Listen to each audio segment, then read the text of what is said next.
nous régaler, je pense. Comme date. Mais auparavant, je tiens à remercier tous les membres du bureau de la CS qui ont travaillé d'arrache-pied depuis des mois pour permettre la tenue de nos journées. Pour finir, je vous remercie tous d'avoir dédié mes clips. Voilà.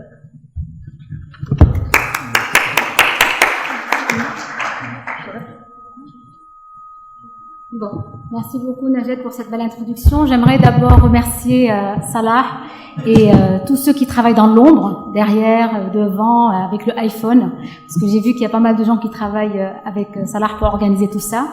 C'est vrai que moi un jour, je voulais inviter un professeur, un seul. Ça m'a pris 3 mois pour l'inviter, pour trouver les gens, pour leur envoyer, faire le programme. Donc quand on veut inviter autant de monde, je pense qu'il mérite un applaudissement à Salah. C'est vrai que ça me fait un grand plaisir moi aussi. Le plaisir est partagé. J'ai l'impression de revenir toujours chez moi. J'oublie que je suis libanaise et que je suis pas et que je l'oublie et je pense que je suis marocaine et les gens pensent aussi. Je voudrais donc effectivement faire une mise au point aujourd'hui sur le strain myocardique en partenariat avec Philips, que je remercie. Donc le conflit d'intérêt, c'est que j'ai équipé depuis un mois carrément tout le laboratoire d'échographie avec des machines Philips. C'est vrai que on verra, ils ont des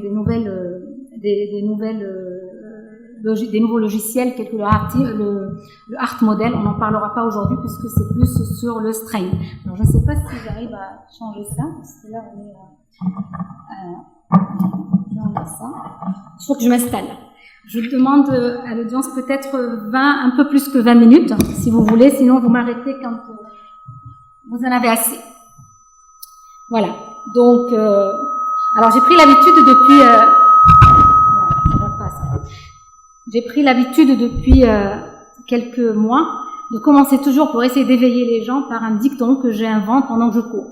Donc aujourd'hui, j'ai trouvé pour le strain, la comparaison, l'histoire du strain et des cardiologues ressemble à celle d'un bel homme qu'une femme découvre.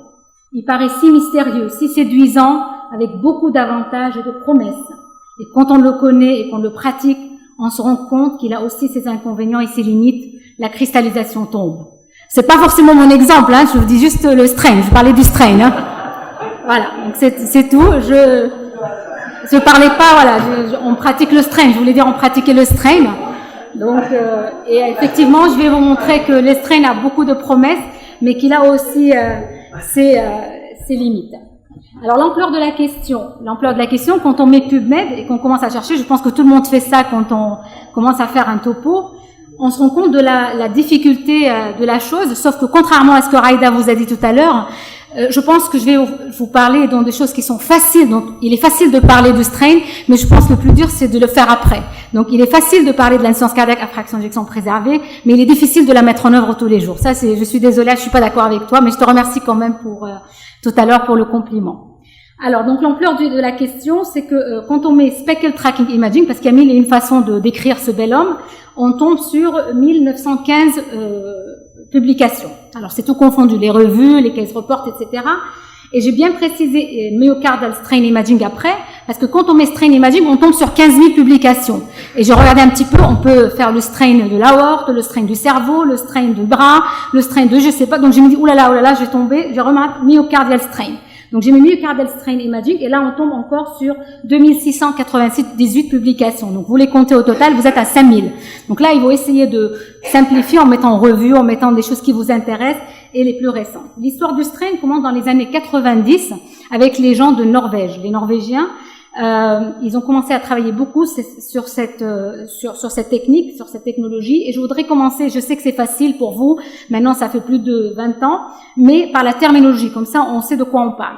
Le strain myocardique, c'est une déformation du tissu myocardique. Le strain segmentaire indique le raccourcissement d'un segment myocardique par rapport à son état initial.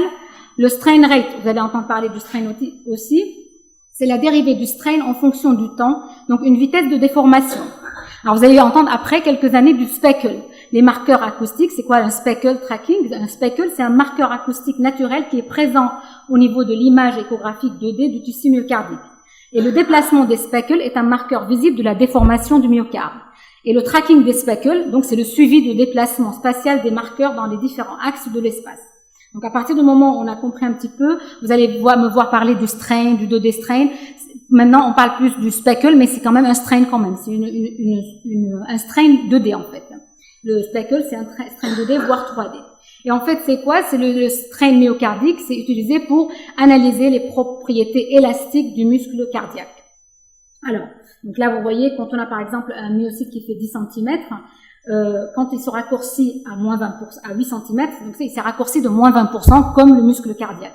Puis il reprend il se rallonge 12 cm, donc il gagne 20%. C'est un strain positif, donc le raccourcissement c'est négatif. En diastole, il se grandit donc plus 20%, puis il revient à son état initial.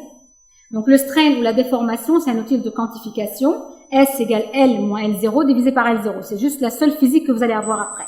Et le taux de déformation, qu'on appelle le strain rate, c'est la déformation par unité de temps. Alors j'ai expliqué, je le mets moi-même pour moi aussi. Deux objets peuvent avoir le même strain de 25%, de train, mais avoir deux strain rates différents. Si le premier se déforme en 1 seconde et l'autre se déforme en 2 secondes. Donc le strain rate de l'un sera 0,25 secondes moins 1 et l'autre 0,12,5. Donc il est plus malade, entre guillemets. D'accord? Donc on peut avoir un même strain, mais deux strain rates différents. Alors le speckle, c'est ça. Donc c'est un déplacement d'une région d'intérêt d'un marqueur acoustique. On le suit, le logiciel va suivre ce petit point dans le temps jusqu'à trouver l'autre marqueur qui matche le plus ce premier. Et ça a été confirmé quand même par des études, etc. C'est pas une vue de l'esprit. Les physiciens ont beaucoup travaillé là-dessus. Nous, on n'a pas de fleurs à nous lancer à nous. Ils nous ont donné les logiciels. Ils se sont performés avec le temps. Et ils permettent actuellement le traitement spatial et temporel de cette image obtenue en 2D, voire en 3D, vous allez voir, et aussi plus récemment avec une reconnaissance et sélection des éléments sur l'image. Alors pourquoi tout ça? Mais ça c'est pas nouveau. Quand j'ai mis une fois cette diapo et je disais à mon patron qui est pas vieux, enfin il a 70 ans, il est tout jeune, je lui ai dit, ah oui, mais on a découvert que le cœur il a plusieurs couches. Il m'a dit, Daniel, ça on l'a découvert il y a plus de 100 ans. Donc, je suis désolée, ton strain, il est nouveau, mais le cœur, on sait qu'il a plusieurs composantes myocardiques. On sait qu'il y a des fibres longitudinales, et on sait qu'il y a des fibres circonférentielles et des fibres, comme vous le voyez sur cette image-là, dirigées dans toutes les directions de l'espace, d'où l'idée d'étudier son raccourcissement, donc les fibres longitudinales, son raccourcissement circonférentiel, son épaississement radial et son mouvement de serpillière, c'est-à-dire le twist et un twist du cœur qui participe beaucoup à la fonction diastolique. Et donc, vous voyez ici, on a un raccourcissement de 25% d'un corps normal, un circonférentiel de moins 25%, un twist de 11% et un twist de 5%. D'accord? Donc ça, c'est les valeurs normales. Mais après, vous allez voir que ça change en fonction des machines. Alors, les différentes composants, vous voyez ici, c'est une image, une photo que j'ai prise d'un constructeur, le déplacement en 3D, le strain radial. On étudie mieux, comme le cœur est en 3D, c'est plus simple d'étudier les déplacements myocardiques en 3D. Donc, on va parler du 3D strain, du strain longitudinal en 3D, etc. C'est plus simple. Mais le facteur le plus robuste que vous allez voir avec le temps, c'est celui du strain longitudinal qui a été comparé par rapport à des événements durs et robustes, c'est-à-dire la mortalité et les événements cardiovasculaires. Les autres sont en cours, ça va venir peut-être quand on sera à la retraite probablement. Alors c'est pas uniquement une image, je pense que on peut le faire. Moi-même je me suis amusée à le faire, mais pas à 17 heures quand j'allais chercher les enfants, plutôt parce que ça prend un peu de temps quand même. Donc vous pouvez avoir ce qu'on appelle le strain surfacique, le area tracking out. Donc si quelqu'un a un pointeur, vous pouvez avoir le radial strain, donc l'épaississement radial. Vous pouvez avoir le strain longitudinal, le twist, tout ça avec une seule acquisition. Ne pensez pas que chaque acquisition va prendre 10 minutes. Vous faites une seule acquisition apicale et le logiciel, lui, s'il est capable, il va faire toutes les composantes en une seule fois. Alors, comment on acquiert? Alors c'est simple, comme je vous dis, c'est simple d'en parler. Après, il faut que vous le pratiquiez. Et j'étais un petit peu déçue parce que je vais vous montrer un article tout à l'heure qui nous dit que pour être expert, il faut avoir fait plus de 1500 strains. Donc je considère que je ne sais pas quand est-ce qu'on pourra faire 1500 strains. Ça c'est Thomas Warwick qui nous dit toujours ça. J'allais lire l'article qui est sorti cette semaine.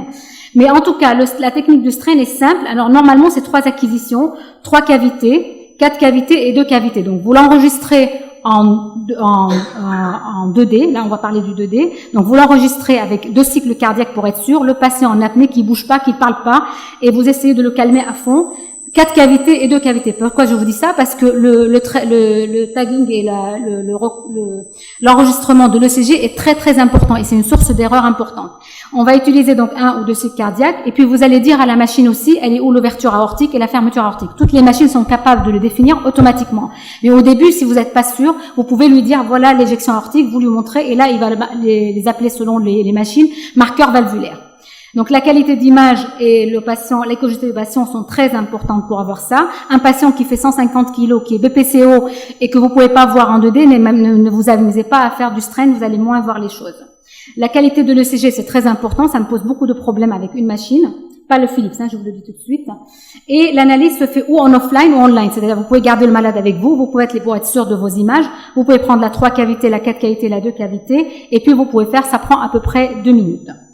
Et puis, il faut quand même que votre cadence image soit supérieure à 50-60 par seconde. Vous le voyez en haut, c'est un bouton, on regardera tout à l'heure. Si vous savez pas le frame rate, c'est-à-dire la cadence image, il faut au minimum, selon les machines, on va dire, allez, il y a des machines qui acceptent 40 images. C'est pour ça qu'en 3D, quand les cadences images sont plus basses à 20 par seconde, c'est difficile de faire du strain. Et l'avantage immédiat, c'est qu'on peut avoir immédiatement les images. Et contrairement au strain du Doppler tissulaire qui était dans les années 90, il n'y a pas d'angle dépendance et ça ne dépend pas de votre faisceau ultrasonore. C'est vraiment dans les 2 dimensions. Alors, pour vous dire à quel point c'est facile, vous pouvez appeler votre constructeur, vous lui dites envoyez-moi s'il vous plaît un guide pratique d'utilisation du speckle et il va vous envoyer 4 diapos. Et là, c'est marqué même en français, vous voyez. C'est un support qui vous montre comment on fait. Donc, vous enregistrez une boucle, c'est vraiment main par la main. Et vous allez voir avec l'étude de Marwick que même les novices peuvent le faire rapidement. Et voilà, il vous dit premièrement, vous enregistrez. Il faut les enregistrer. 4 cavités, 3 cavités, 4 cavités 2, vous pouvez choisir l'ordre que vous voulez, et puis vous les sauvez en même temps, c'est-à-dire vous les highlightez en jaune pour que les 3 apparaissent en même temps, et ensuite vous lancez votre bouton CMQ, ici il s'appelle CMQ, et puis vous lancez le logiciel, vous lui montrez où se trouve l'anneau mitral septal latéral et l'apex, et lui il va faire un tracking. Si ça vous convient, vous l'acceptez, vous approuvez, si vous aimez pas, vous passez et vous éditez vos pointillés, vous dites que je vais mieux traquer cette paroi ou celle-ci. Ensuite, la valeur de la déformation apparaît et l'avantage de ce logiciel, c'est que ça va vous éviter ou donner du temps parce que vous n'allez pas devoir faire un Simpson, il va faire une fraction d'éjection automatique en même temps. Donc non seulement vous allez avoir le strain, mais vous allez avoir les volumes ventriculaires en télédiastole, en télésystole et la fraction d'éjection automatique. J'ai entendu l'autre jour au congrès du professeur Roudot que cette fraction n'est pas valable. En fait, j'ai demandé la question à Philips et en fait c'est l'équivalent d'un Simpson 4 cavités, 2 cavités. Donc pour moi il n'y a pas de raison de ne pas s'en servir. Et pour vous faire votre propre idée, vous pouvez faire la comparaison avec votre Simpson sur une dizaine de malades. Et à la fin, donc, une fois que vous avez fait les trois traquages, vous pouvez avoir le bullseye, ce fameux rond qui va vous donner une idée sur le pattern du strain, sur les valeurs segmentaires et sur la valeur globale qui sera affichée à côté. Vous avez une autre machine ici, vous avez exactement la même chose, 3 cavités, 4 cavités, 2 cavités, et vous avez ce qu'on appelle l'average strain, c'est-à-dire le strain global moyen des 3 strains dans les 3 cavités. Vous avez d'autres machines qui le font de cette manière-là, il n'y a pas le bullseye, mais pour la nouvelle machine, pour ne pas la citer, c'est le Toshiba, il va aussi, avec la nouvelle Aplio, avoir aussi le bullseye, c'est des japonais. Ils nous laissent la possibilité de choisir nous-mêmes et de calculer l'average. Mais là, pour la nouvelle machine, ils vont nous donner le bullseye pour s'aligner aux autres. Et vous voyez ici, par exemple, pour l'exemple du QLab, vous voyez, et vous faites les 4, il va vous donner une valeur segmentaire. Je ne parlerai pas beaucoup des valeurs segmentaires, il y a pas mal de problèmes, mais les valeurs globales, en tout cas, sont validées. Et vous voyez aussi le bullseye avec le plus jaune, plus c'est rouge, ça veut dire plus le VG se contracte bien, et quand c'est rose, voire bleu, ça veut dire que ça ne se contracte pas. Et récemment, c'était à l'AMCAR à Tanger, on m'a demandé de travailler sur une machine que je connaissais pas du tout, qui est le Hitachi, et vous voyez, ça a exactement le même logiciel. Je pense qu'ils se sont tous rangés comme Carrefour, Auchan et Leclerc. Ils se sont amusés ensemble à faire les mêmes types de logiciels, et vous avez exactement la même logique. 3 cavités, 4 cavités, 2 cavités, vous traquez, vous lui montrez l'éjection aortique, la fermeture de la valve, le clic de fermeture, vous lui montrez le CG, et puis là, il va vous faire l'acquisition. Alors, l'étude dont je vous parlais, non, ça c'était celle de 2015, celle de Vort, parce qu'il y a eu pas mal de problèmes. On parlait du strain chez chez les constructeurs, on dit que c'est pas valable. Est-ce qu'on peut faire le même patient avec différentes machines? Est-ce que c'est les mêmes valeurs?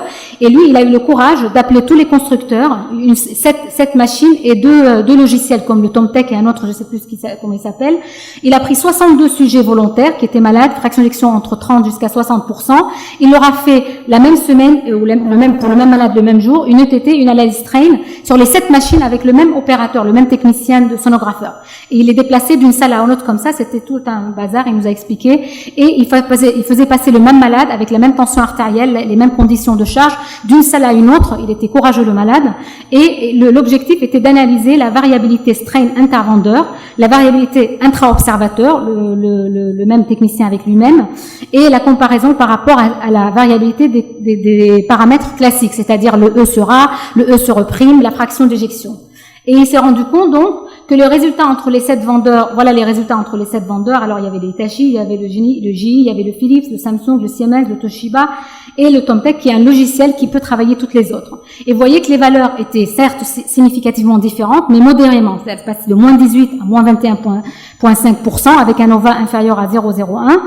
Et par contre, la variabilité inter- et intra-observateur pour le GLS en 4 cavités ne dépassait pas 2,3 points. Autrement dit, la différence entre les strains en 4 cavités était à peine de 2,3%. Et pour le moyen, le strain moyen était inférieur à 1,7, ce qui est pas trop mal, surtout quand on voit la variabilité des autres paramètres simples, comme le E sur A, le septum interventriculaire. Merci beaucoup. Vous avez une variabilité qui peut aller jusqu'à 12%, voire 19% pour le E sur A. Il n'y a que le GLS et le diamètre télédiastolique, apparemment, qui est donné une bonne variabilité, qui était autour de 7%. Alors que donc il a conclu que le strain il avait une variabilité qui était très acceptable. La fraction d'éjection a été à plus de 10%. Et que ça soit entre les vendeurs, que ça soit avec les opérateurs, et c'est mieux que les autres paramètres classiques. Donc la seule chose qui dit le bémol, c'est qu'il faut pas pour le moment prendre le malade et le faire avec 2 machines différentes. Par exemple, pour un suivi de chimiothérapie, un suivi d'une insuffisance cardiaque, utilisez toujours la même machine dans le suivi longitudinal du malade. Alors là, c'est le papier dont je vous parlais. Ça, c'est difficile d'en parler, donc je vais passer un peu vite. C'est qu'il est sorti cette semaine. C'est Thomas Maruy qui nous explique que l'impact de l'expérience et de la pratique du strain sur la concordance et la précision des mesures de strain. Alors, il n'avait pas montré des images. Il nous dit globalement que plus vous êtes expérimenté, mieux vous avez des résultats et la précision est meilleure. Merci. Bon. Effectivement, dans la vie, quand on est expert et quand on fait des choses, un chirurgien qui fait 100 plasties mitrales ou 1000 plasties mitrales, c'est pas la même chose. Donc là, il nous dit que si vous faites plus de 1000 strains, vous allez améliorer votre qualité. Et même à ça, chez les gens qui ne font pas, qui sont inexpérimentés, qui sont novices, le coefficient de variabilité était quand même très très bon. 0,996 sur les très bons, pour les experts, versus 0,97. C'est quand même excellent. Donc même quand on n'est pas expert et quand on fait moins de 1000, eh bien, on a quand même une variabilité qui est très acceptable. Et plus on avance avec l'expérience, eh bien, la différence devient beaucoup plus petite entre notre premier strain et le 1000e strain. Donc ça, la seule chose qu'on nous dit dans ce papier, c'est que pour l'analyse segmentaire de strain, le fait de donner un cours pour les jeunes, ça les améliore dans leur traquage. Autrement dit, quand le strain global reste bon, mais le strain segmentaire, qu'entre votre première strain et votre 1000e, vous allez vous améliorer de façon importante. Alors, je vous parlais tout à l'heure de 3D strain versus 2D, ça a été utilisé. Alors, on en parle beaucoup moins dans les événements cardiaques pour le 3D strain. Il y a eu quelques études de comparaison.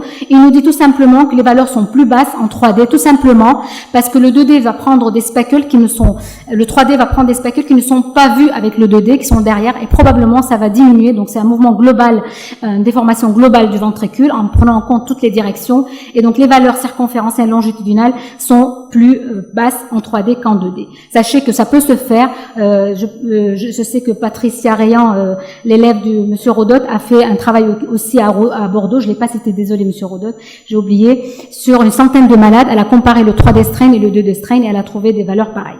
Donc l'avantage du strain, ça a une bonne reproductivité. J'espère vous avoir convaincu. Vous allez l'essayer vous-même. Plus objectif, moins opérateur dépendant. La variabilité interobservateur est acceptable. La variabilité intervendeur est acceptable. Il évalue la fonction intrinsèque, globale et régionale du myocarde. Ça a été démontré contre l'IRM, contre la sonomicrométrie. Et il est capable d'évaluer la détection précoce d'une dysfonction myocardique latente. Alors, je pourrais m'arrêter ici, si vous voulez, je suis à 18 minutes. Je vais quand même vous donner les principales indications du DD Speckle si Salah me donne la possibilité de continuer. C'était un peu long au début. Donc, idéalement, le strain a sa place, potentiellement, dans le diagnostic, la prise en charge et le pronostic de n'importe quelle maladie cardiaque, à n'importe quel moment de sa progression, à n'importe quel stage. Maintenant, les États-Unis parlent beaucoup de staging de la maladie, que ce soit les valves, que ce soit les insuffisances cardiaques. Pourquoi? Pourquoi? Parce qu'effectivement, les fibres longitudinales sont les premières fibres qui sont vulnérables à la souffrance myocardique quand il y a un événement, un stress là-dessus. Quand est-ce qu'on peut utiliser le strain en pratique? Quand c'est impossible de faire la fonction systolique par les méthodes classiques, quand il y a une discordance entre les différentes mesures, quand on a une valeur, fraction d'éjection, on en parlait tout à l'heure, dans la zone grise, borderline 50, 45, et si on veut avoir une décision importante plus tard, donc on peut faire une valeur de strain. Quand c'est nécessaire de détecter de façon précoce une dysfonction latente dans certaines maladies, quand on a une insuffisance cardiaque, je vous montrerai fraction d'éjection préservée ou réduite. Quand on a une valvulopathie avec apparemment une fraction d'éjection normale, là on peut aller plus loin. Quand on a un traitement par chimiothérapie, ça c'est important et ça a été montré dans les recommandations. Quand on a une cardiopathie hypertrophiante, là aussi il a son rôle parce que la fraction d'éjection ne va pas nous renseigner sur la fonction systolique. Quand on a une cardiopathie de surcharge ou infiltrative, quand on a une cardiopathie ischémique avec des sténoses coronaires, mais il n'y a pas de trouble de cinétique segmentaire apparente à l'œil visuel, et ça tout le monde le sait, c'est très subjectif. Quand on a une altération de la fonction systolique droite, on peut faire du strain droit aussi. Quand on a une sclérodermie, quand on a une hypertension pulmonaire chronique, et quand on peut faire même du strain atrial. Alors le strain et l'insuffisance cardiaque, je vous montre ce papier donc de l'équipe de Bordeaux, une équipe multicentrique. On va parler, je pense que c'est la ville qui a été citée le plus depuis tout à l'heure. Donc ça montre bien leurs compétences. Ils ont pris 147 malades de la France avec insuffisance cardiaque, fraction d'éjection à 45%. Alors fraction d'éjection moyenne à 30%, on va dire. Et là, ils trouvent que le strain longitudinal global à moins de 7% avait une R sous la courbe, la meilleure à 0,83 pour prédire les événements de décès, les événements cardiaques comparés de façon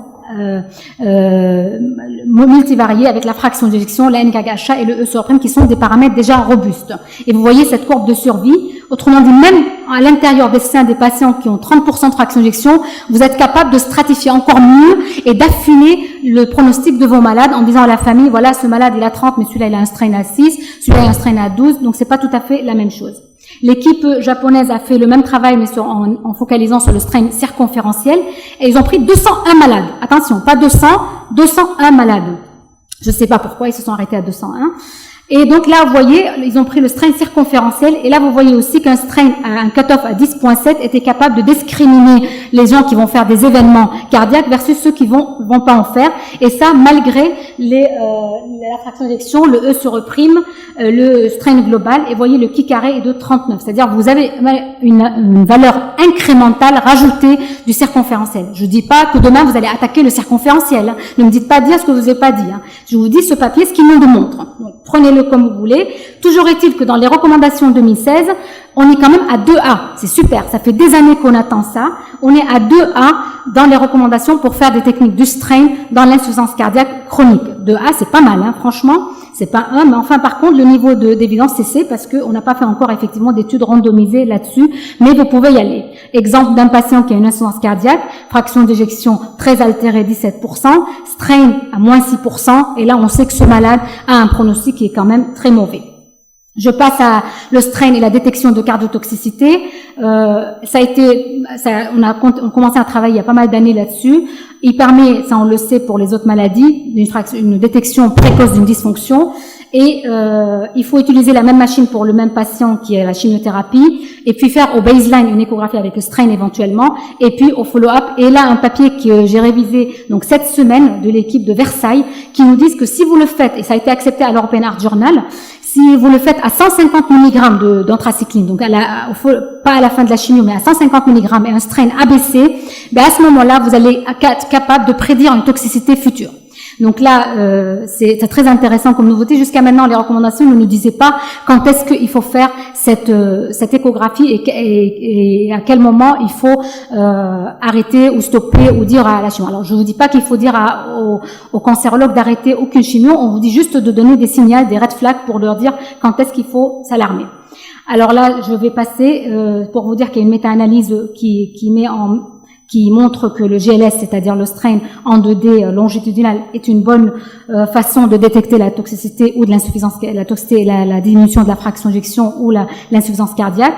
Et dans ce papier, c'est un consensus paper, c'est-à-dire que c'est un papier pas de recommandation, mais un papier de consensus avec des experts qui nous dit qu'on peut se baser sur ça, que ça soit dans la toxicité de type 1 ou de type 2, pour essayer de voir s'il faut une consultation cardiologique ou on peut continuer la chimiothérapie avec des fractions d'éjection inférieures à moins de 50%, plus baisse de 10%.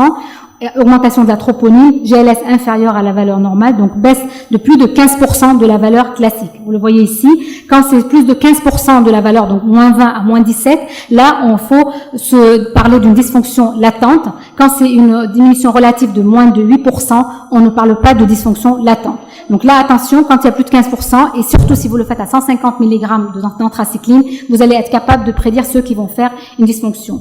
On a travaillé sur ce papier donc de position paper maintenant avec les Européens, avec Zamorano, et là, on reprend en fait toutes ces études, toutes ces méta-analyses, et on parle effectivement d'un pourcentage relatif de baisse de 15% pour parler d'une dysfonction latente dans la chimiothérapie. Je m'arrête sur la chimiothérapie, je vais parler des cardiopathies hypertrophiques, et là c'est encore, je reviens sur Marwick Thomas, il a beaucoup des idées originales Thomas, et là qu'est-ce qu'il nous dit? Il travaille à la Cleveland Clinic, il est australien, il prend 24 malades qui ont une hypertrophie ventriculaire gauche, avec la même chose à l'ECG, la même chose dans l'histoire clinique, pas plus que ça, une HVG modérée, et il montre à des experts qui ont fait plus de 1500 échographies, donc level 3 chez eux, des paramètres classiques, fraction d'éjection, E sur E', E sur A. Et là, il voit qu'il veut comparer, en fait, c'est des malades qui avaient des amyloses ou des CMH ou de l'hypertension artérielle. Il les montre à 20 experts cardiologues, et la concordance pour dire qu'il y avait quelle maladie, que ce soit la CMH, que ce soit l'amylose, elle est de 0,28. Donc la concordance entre eux, elle était très très mauvaise entre quand même 20 cardiologues experts. Alors imaginez le reste du monde. Et quand il leur montre le bullseye en strain, ils voient que la concordance s'améliore de façon significative à 0,57, avec plus de 22% de patients qui sont reclassifiés dans leur diagnostic de façon correcte. Autrement dit, on aurait dit une CMH, tiens, je vois le bullseye, tiens, je passe à une amylose. Et là, effectivement, ça marche très bien. Donc ça aide quand même dans le diagnostic. C'est pas juste de belles images dans la vraie vie, ça aide les experts à affiner leur diagnostic. Vous voyez, vous avez des patterns particuliers. Là, je vous montre cette diapo pour vous montrer que dans l'amylose, quel que soit le stade, vous avez toujours cette préservation apicale en rouge, et ça, vous la voyez quel que soit le stade de l'amylose, 1, 2 ou 3. Alors que par exemple, la sténose aortique ou dans l'AOCOM, c'est plus, dans les CMH, vous avez tous plus le strain basal. Là, c'est un exemple de patient qui a une hypertension artérielle modérée. Vous voyez que son strain global est à moins 21%, donc normal. Il n'y a pas de zone rose. Et là, l'HVG, elle est à 13, mais quand même, on n'a pas d'altération de la fonction systolique. On a utilisé également le strain pour comparer les CMH avec des patients contrôle, mais ça, franchement, je vois pas l'intérêt d'un JAK 2006, mais bon, ça a été à l'époque, on n'en parlait pas beaucoup. Et là encore, je suis désolée, Monsieur Rodot, c'est Karim Seri de chez vous aussi, désolée. Donc, il y a comparé quand même donc le strain chez les 26 CMH et 45 sains, et on voit que le strain basal était à moins 11% dans les CMH, à moins 18 chez les contrôles, alors que l'APEX était pareil. Donc, vous voyez le strain, là, la partie basale est altérée dans les CMH. Là, nous avons un patient dramatique qui était à Limoges, un jeune homme de 26 ans dont le père a fait une mort subite. Et le diagnostic de CMH était posé de façon génétique. Pourtant, là, le strain, on voit qu'il est diminué au niveau basal à moins 10%, mais le strain global était à moins 21%. Et le score, HCM score, n'indiquait pas la mise en place d'un défibrillateur. Et le patient est parti dans la nature, il en parlait avec personne, il avait des palpitations et il en est décédé, mais il n'y avait pas d'indication à mettre le défibrillateur à l'époque. Là, c'est un autre exemple pour vous montrer que dans les cardiopathies hypertrophiques infiltratives, mais je vais passer vite parce que j'en parlais tout à l'heure, on a la valeur du strain aussi qui s'affiche avec la préservation apicale ici et puis le strain basal qui est altéré. Vous avez toujours ces images, vous voyez, quand le malade, là, celui-là, il est mort quelques jours après, vous avez toujours ce apex qui est rouge et le reste, tout est rose. Alors, est-ce que ça nous aide aussi à l'intérieur des amyloses? Oui, on peut voir un intérêt là-dessus, je vous en parlerai peut-être tout à l'heure, je vais passer.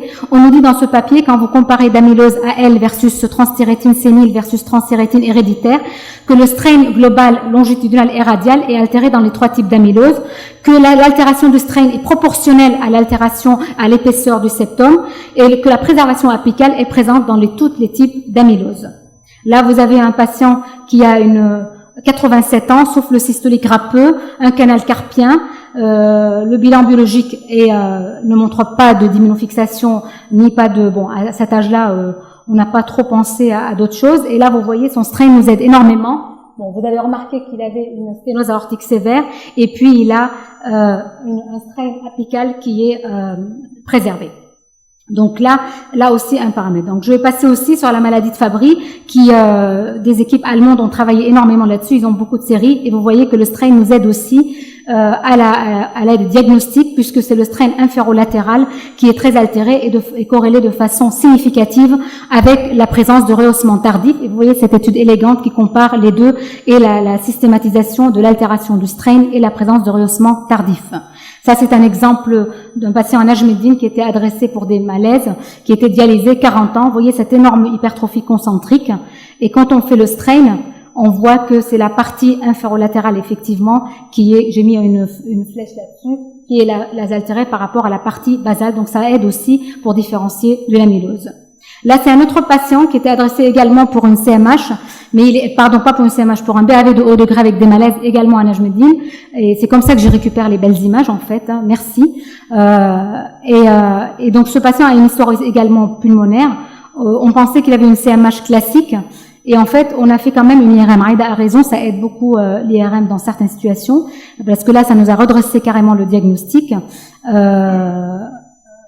Alors voilà, l'IRM, elle nous montre des granulomes à l'intérieur du septum basal, et ça c'est en faveur d'une sarcoïdose. Alors je suis revenue à mon strain, je me suis dit quand même c'est bizarre, on voit pas trop parce que le strain global était préservé, et regardez cette partie à moins 12% au niveau du septum basal et moyen, et en fait ça correspondait exactement à cette flèche-là au niveau des granulomes inflammatoires. Et quand on a fait la biopsie, pas myocardique, mais la biopsie hépatique, il y avait un aspect typique d'une sarcoïdose cardiaque. Donc c'est vrai que faire un strain, faire un IRM, ça peut aider dans certaines situations.